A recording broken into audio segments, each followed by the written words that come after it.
Hi everyone. This video will look at factoring trinomials in the form ax squared plus bx plus c. And in this situation, a is some number where it is not equal to 1. So a positive number, a negative number, any value that is not equal to 1. We're going to focus mostly on positive integers. We won't be dealing with fractions or decimals as this leading coefficient, but it is a number that is not 1. That was in the previous video, part 1. So this is part 2.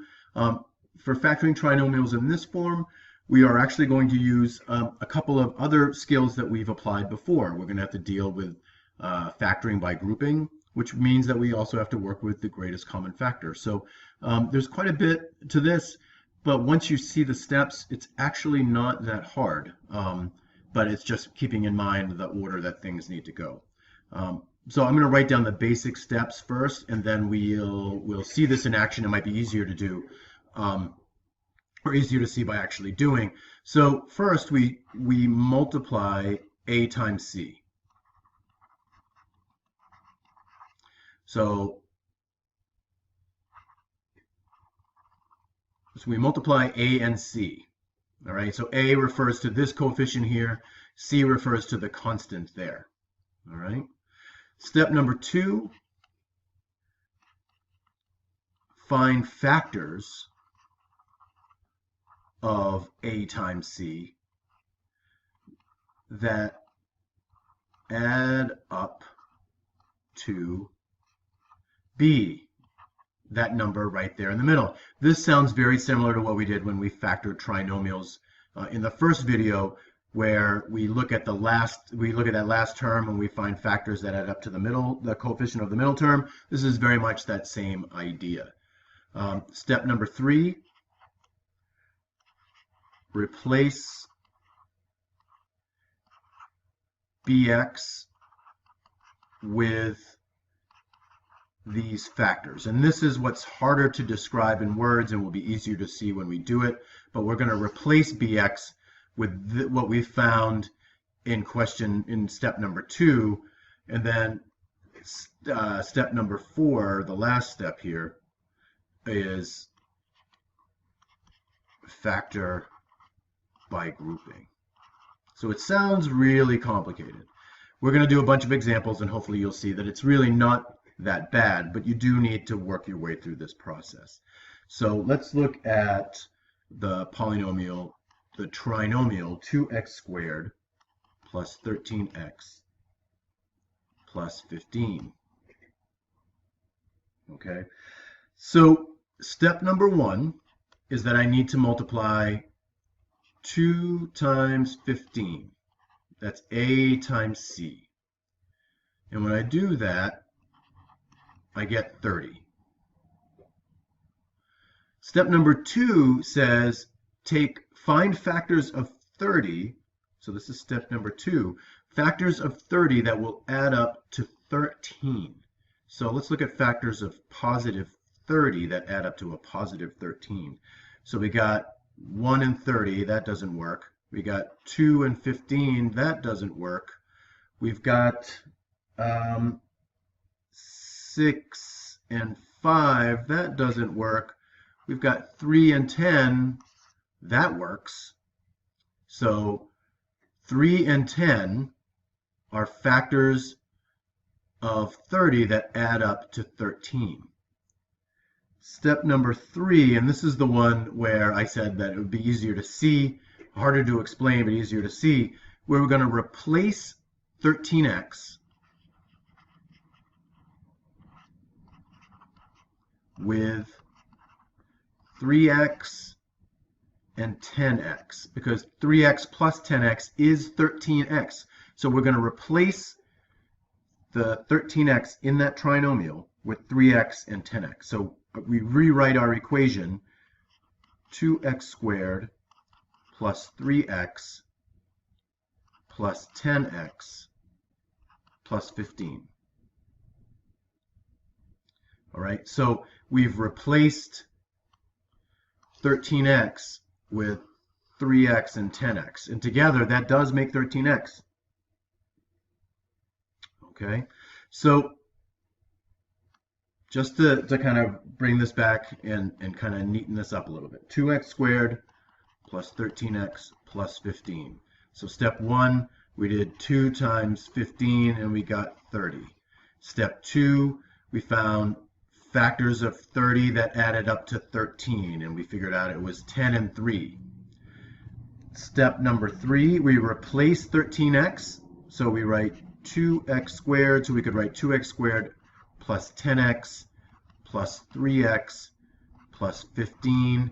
We've replaced 10x here, and we've replaced 3x here, all right?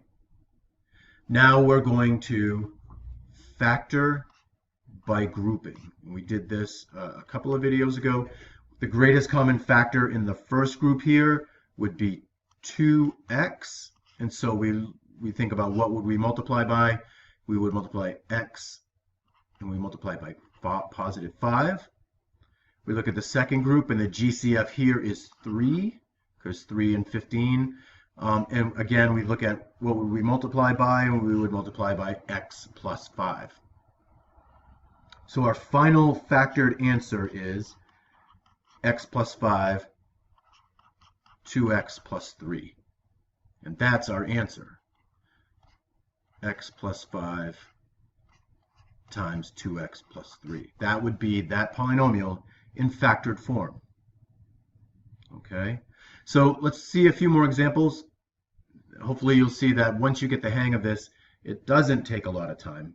It's not that as complicated as it initially seems. So let's look at 3x squared plus 8x plus 4. Step number 1, we multiply 3 times 4 and we get 12. Step number 2, we find factors of 12 that add up to 8, and that would be 2 and 6. Step number 3, we replace the 8x with these two factors. So we could do, for example, 3x squared plus 6x plus 2x plus 4. Step number 4, the last step, we are going to factor by grouping. So I'm going to group these two together and group these two together and find the GCF for the first group, which would be 3x, and then we would have x plus 2 in the parentheses, and then we factor out a 2 here, that's the greatest common factor here, and we get x plus 2, which is what we need. So our final factored form would be 3x plus 2 times x plus 2. So in factored form, 3x plus 2 times x plus 2. Okay. The biggest challenge generally is the replacing, when we replace the terms here in the middle. So let's do, like I said, let's do a couple of more examples just so that you can see how this looks, how this works, and hopefully you're feeling a little bit better about this. So let's try, let's see, 6x squared minus 11x minus 10. Step number 1, multiply 6 times negative 10 and we get negative 60. Step number 2, I need 2 factors of negative 60. Now when I add together, I get negative 11. So one of these factors has to be positive. The other one is going to have to be negative. And this might take some trial and error here to figure it out. But in this situation, it's going to be negative 15 times a positive 4. That gives us negative 11, which is what we want. Step number 3, we rewrite the equation. 6x squared minus 15x plus 4x minus 10. So that gets written here. This gets written there. We've replaced 11x, negative 11x with this. And then the last step, the very last step here, is we're going to factor by grouping. So group those together, group those together. The greatest common factor for this first group is 3x. So we get 2x minus 5. Greatest common factor for the second group is 2. So we get 2x minus 5. So fully factored, we get 2x minus 5 times 3x plus 2. So in factored form, this trinomial is 2x minus 5 and 3x plus 2. Okay. One thing that I guess I want to show, this will be the last thing that I talk about here. Again, looking back at this example here, the 6x squared minus 11x minus 10, and we figured out all of this, negative 60, we figured out negative 15 and 4, and then when we rewrote the equation, I just want you to know that it doesn't matter what order we put these in, we're still going to get the same answer. So what if instead we had rewritten the equation 6x squared minus plus 4x minus 15x minus 10? Would we still get the same answer? On the previous problem, I had switched these two around. So we're going to factor by grouping. So factor by grouping. I'm going to put parenthesis around this negative 15 and put a plus here because I want to make sure we keep in mind that these are separated from each other. But then we're going to do the same process. What's the greatest common factor for the first group? The greatest common factor is 2x, right? So for 6 and 4, it's 2. For x squared and x, it's x. So then in the parentheses, we think about what we would multiply by. And in here, we would multiply 2x times 3x and then 2x times 2. For the second group, 15 and 10 have a greatest common factor of 5.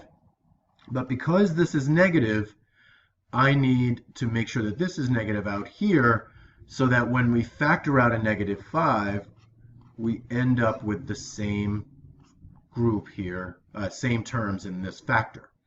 So factored form, 2x minus 5 times 3x plus 2, which is exactly the same as the way we did, the same answer that we got when we did it last time on the previous slide. So it doesn't matter the order that you put those middle terms in here. Okay, as long as they're in the middle, and then you do your factoring by grouping, you're going to get the same answer. So that's that. So thank you. This is a video about factoring trinomials in the form ax squared plus bx plus c.